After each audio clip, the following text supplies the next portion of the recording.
नमस्कार बच्चों, मैं आपकी हिंदी अध्यापिका ज्योति शर्मा।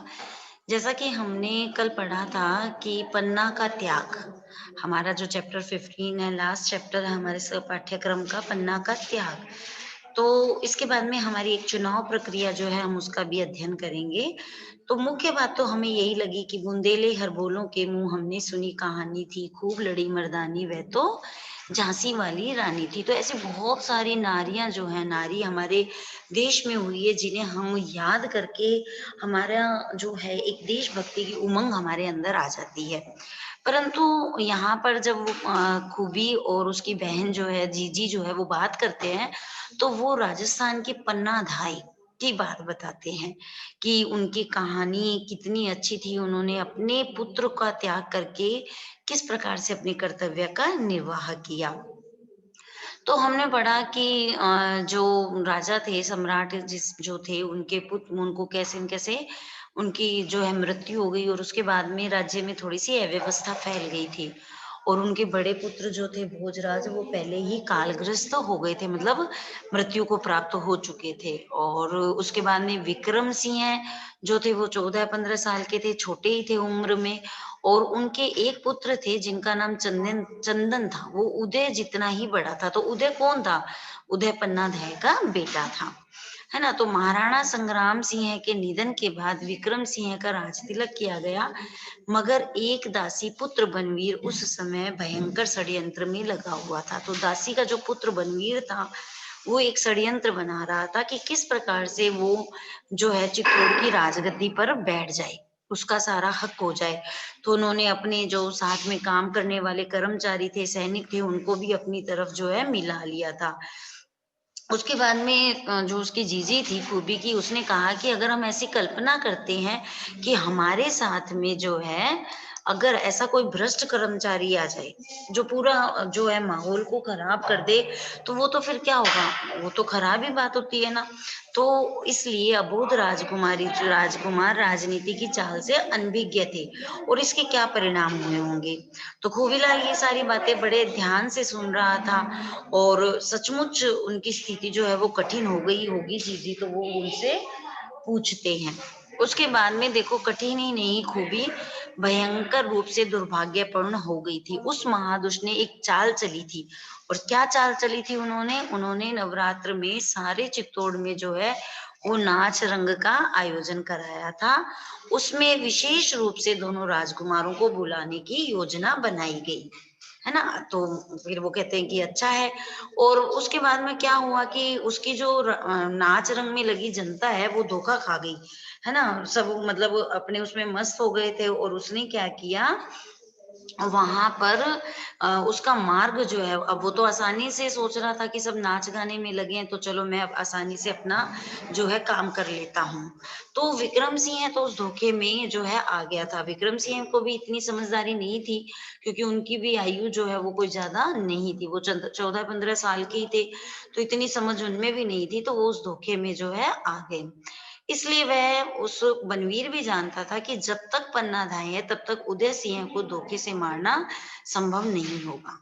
अब पन्ना धाय जो है वो एक तरीके से हम कह सकते हैं यहाँ पे ढाल बनी हुई थी। उदय सिंह की जो है वो ढाल बनी हुई थी और उस ढाल पर जब तक कोई हमला नहीं कर सकता था जब तक कि पन्ना धाय उनके साथ थी।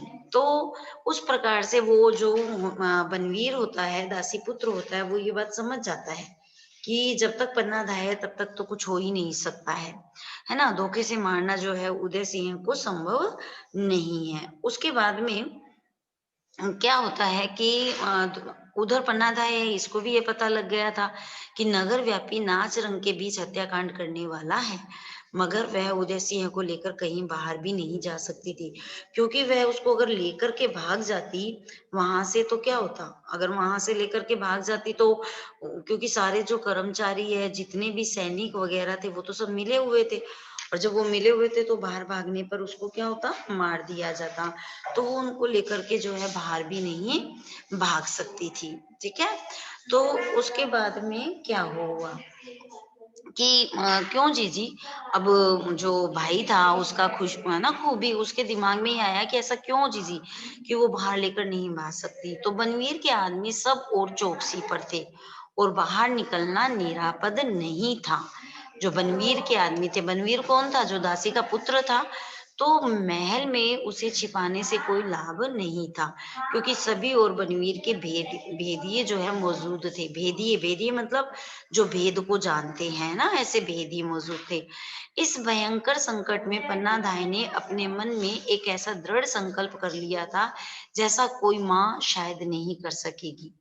अब जब ये सारी बातें हुई थी, तो उसके बाद में जो पन्नाधाय थी, उसने अपने मन में एक ऐसा दृढ़ संकल्प किया। और क्या किया, मतलब ये भी बता दिया गया कि ऐसा कोई माँ शायद कर ही नहीं सकती है। ऐसा दृढ़ संकल्प जो है वो पन्नाधाय ने किया। तो उसने उदय सिंह को नाच रंग में नहीं जाने दिया, इसलिए वह रूठ कर रसोई घर में ही जो है सो गई थी। अगर वो नाच गाने देखने जाता तो उसके साथ भी धोखा हो सकता था, उसकी भी हत्या हो सकती थी। तो यहाँ पर वह रूठ कर रसोई घर में ही सो गया था। कीरत नाम का बारी पन्नाध्याय का भगत था। जो कीरत नाम का एक बारी था, वो पन्नाध्याय का भक्त था। वह महलों से झूठी पत्तलें इकट्ठी करके ले जाने का काम करता था। पन्नाध्याय ने उसे सिसोदिया वंश की आन बचाने के लिए यह काम सौंपा कि वह अपने टोकरे में, अब जो पन्नाध्याय सिसोदिया जो वंश था, उसको उन्होंने यह आन बचाने के लिए कि सिसोदिया वंश में अगर सारे ही राजा सम्राट के बेटे जो है वो मर जाएंगे, तो फिर क्या रहेगा? सिसोदिया वंश का तो अंश ही, सारा वंश जो है वो सारा का सारा खत्म हो जाएगा। तो उसने क्या किया कि जो सिसोदिया वंश की आन बचाने के लिए यह काम सौंपा कि वह अपने टोकरे में, टोकरा जिसमें वो पातल उठा करके ले जाता था झूठे, उदय सिंह को छिपाकर चित्तौड़ के किले से बाहर पहुंचा दे और पन्नाधाय के वहां आने तक उसकी रक्षा करे। जब वो उसके नीचे उसको छिपा के ले जाएगा तो पता भी नहीं लगेगा कि कौन जा रहा है। कीरत बारी बात और धर्म का धनी था। पहले के समय में क्या होता था कि जो कह दिया वो काम, जैसे रामचंद्र भगवान है, वो कहते थे कि प्राण जाए पर वचन न जाए। तो अपनी बात और अपने धर्म के वो धनी होते थे। बात और धर्म का धनी होना मतलब अपनी बात पर अड़ीक रहना। हम कुछ भी कहते हैं तो हम क्या कहते हैं, नहीं नहीं मैंने ऐसा नहीं किया, नहीं नहीं मैं ऐसा नहीं करता हूं। तो इसका क्या मतलब होता है? हम अपनी बात पर, बात के धनी नहीं है, मतलब हम अपनी बात पर अड़िग रहने वाले नहीं हैं। परंतु जो पुराने समय में जो खास सेवक होते थे, या उनकी राजा के प्रति आदर का भाव होता था, भावनात्मक दृष्टिकोण होता था, वहां पर क्या होता था, वो अपने बात के धनी होते थे। तो चाहे वो छोटा हो चाहे वो बड़ा हो, इसका कोई भी रूप नहीं होता है। कीरत बारी बात और धर्म का धनी था। उधर कीरत गया और इधर पन्नादाय का एकमात्र बेटा चंदन तमाशा देखकर लौटा। पन्नाधाय के एक बेटा था जिसका नाम चंदन था, और वो तमाशा देखकर लौटा। वह माँ से राजकुमार उदय सिंह के बारे में पूछता रहा, क्योंकि वे दोनों प्राय साथ साथ ही खाना खाते थे। पर माँ ने हाँ हूँ करते हुए उसे उदय सिंह के शयन कक्ष में ही लाकर खाना खिलाया, प्यार किया, और फिर उदय सिंह के पलंग पर ही उसे बिठाकर किसी गहरी चिंता की छाया में डूबे डूबे कई अच्छी अच्छी कहानियां सुनाई। तो माँ के दिमाग में ये तो बात चली रही थी कि जो कीरत है वो वहां पर पहुंचा कि नहीं पहुंचा, वहां पर क्या हुआ कैसे हुआ, सब पर वो अपने, जो उसका बेटा होता है चंदन, वो उसको इस बात की खबर नहीं लगे। तो माँ जो है वो पन्नाधाय जो थी, वो कुछ बूझे बूझे से उसको खाना भी खिला रही थी और गहरी चिंता में भी डूबी हुई थी, और चिंता करते करते हुए उसे अच्छी कहानियां भी सुना रही थी। माँ की ममता की छाती पर पत्थर रखकर वह सब कुछ कर रही थी। माँ की ममता की छाती पर पत्थर रखकर, तो पूरे पाठ में ये जो पंक्तियां, ये इंपॉर्टेंट पंक्तियां हैं। माँ की ममता की छाती पर पत्थर, मतलब वो जो है चंदन की माँ थी, ठीक है, और चंदन की माँ होते हुए भी उसके दिमाग में जो है उदय चल रहा था कि उदय सिंह को कैसे बचाया जा सकता है, जो दुनिया की कोई माँ कभी नहीं कर सकती। राज्य की रक्षा पर, राजवंश की रक्षा पर, चित्तौड़ के गौरव की रक्षा पर, सत्य और निष्ठा की रक्षा पर आज माँ की ममता की कठोर परीक्षा थी। उसे राज्य की भी रक्षा करनी थी क्योंकि वो वहां की पन्नाधाय माँ थी। उसे इस राजवंश की रक्षा करनी थी, मतलब उदय को बचाना था। चित्तौड़ के गौरव की रक्षा, अगर उदय नहीं बचता तो पूरा चित्तौड़ का जो गौरव है वो नष्ट हो जाता। तो उसकी रक्षा और सत्य निष्ठा की रक्षा कर आज माँ की ममता की कठोर परीक्षा थी, क्योंकि चंदन भी छोटा था और उदय भी छोटा था। अबोध चंदन, जिसे कोई अभी ज्ञान नहीं है, इतना छोटा है, वो माँ के दुलार की छाया में शीघ्र ही निद्रा मग्न हो गया। माँ ने उसे खाना खिलाया, प्यार किया और उसे भनक तक नहीं पड़ने दी कि क्या होने वाला है।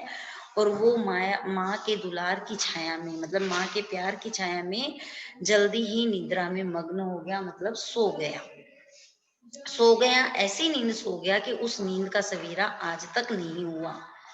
और क्या हुआ, जो ये बात यहाँ पर कही गई कि सो गया, ऐसी नींद सो गया कि उस नींद का सवेरा आज तक नहीं हुआ। अर्थात जब कोई व्यक्ति मृत्यु को प्राप्त हो जाता है तो कहते हैं कि गहरी नींद में चला गया, जिसका कभी कभी वो जगा ही नहीं।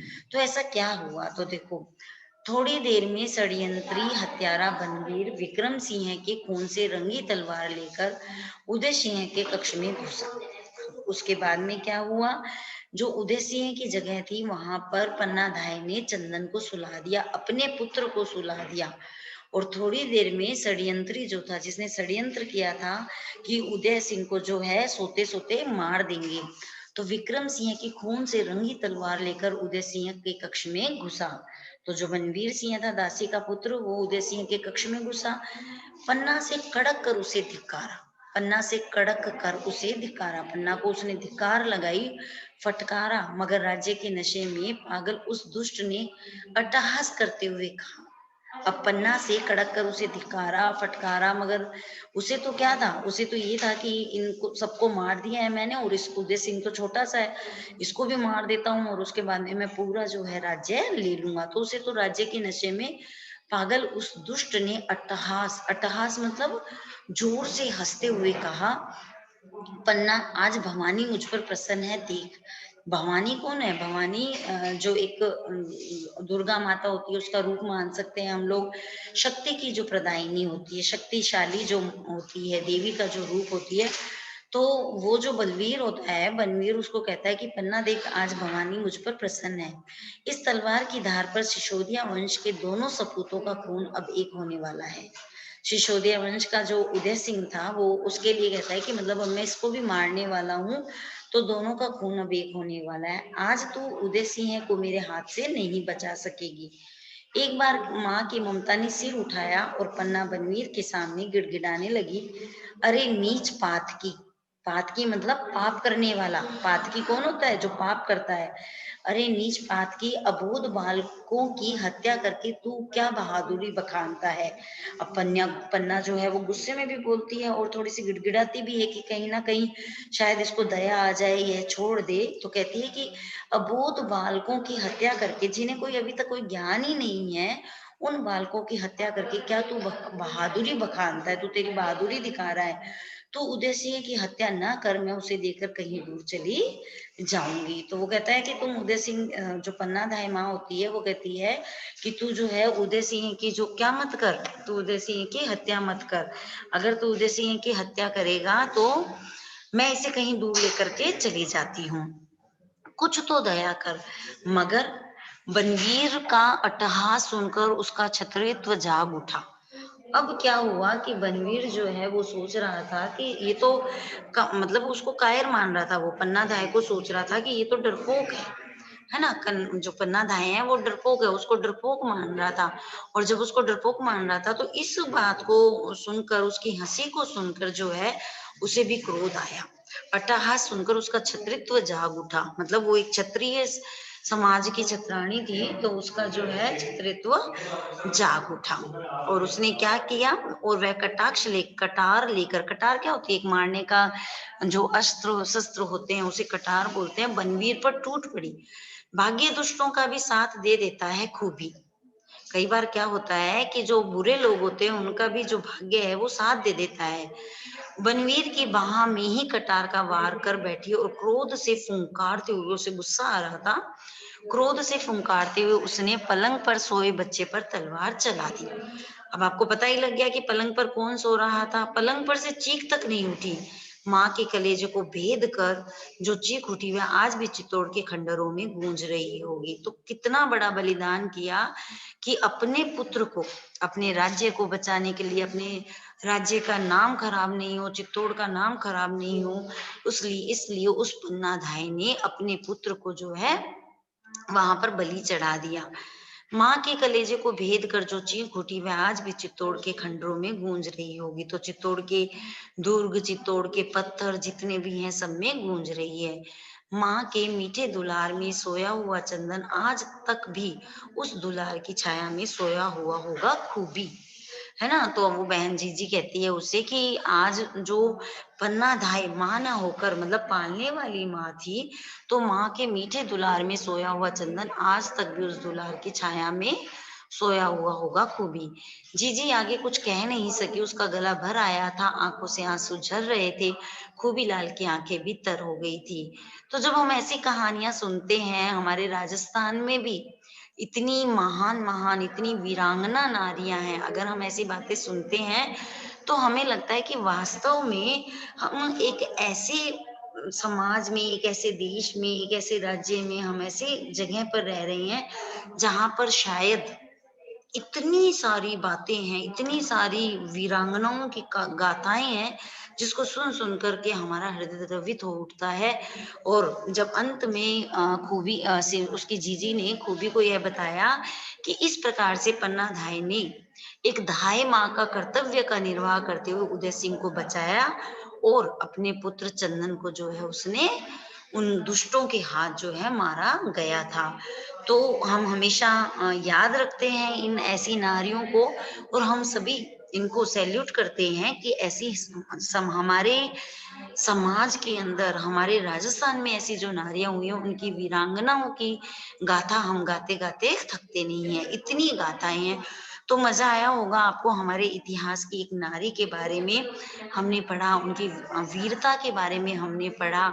और वास्तव में आज, फिर आज ऐसा समय नहीं है, ऐसा कुछ भी नहीं होता है, परंतु जब पन्ना धाय जैसी ना धाय जैसी हम लोगों को पढ़ते हैं तो हमारा जो रोम रोम है वो एक कंपन, हमारे शरीर में कंपन होने लग जाती है। तो आपको अच्छा लगा, और ये मैंने आपको पहले बताया था, आप लोग इस कहानी को अच्छे से तैयार कीजिए और अपने स्कूल के जैसे 15 अगस्त, 26 जनवरी, ऐसा कोई भी जब आपके सांस्कृतिक कार्यक्रम होते हैं उसमें आप एक नाटक के रूपांतरण में, एक नाटक को रूपांतरित करके आप कीजिए, आपको बहुत अच्छा लगेगा। तो आप सभी बच्चे अच्छे से हमारे और भी इतिहास की जो नारी है उनके बारे में पढ़िए, और इसको भी आप एक बार नाटक के रूप में तैयार कीजिए। धन्यवाद।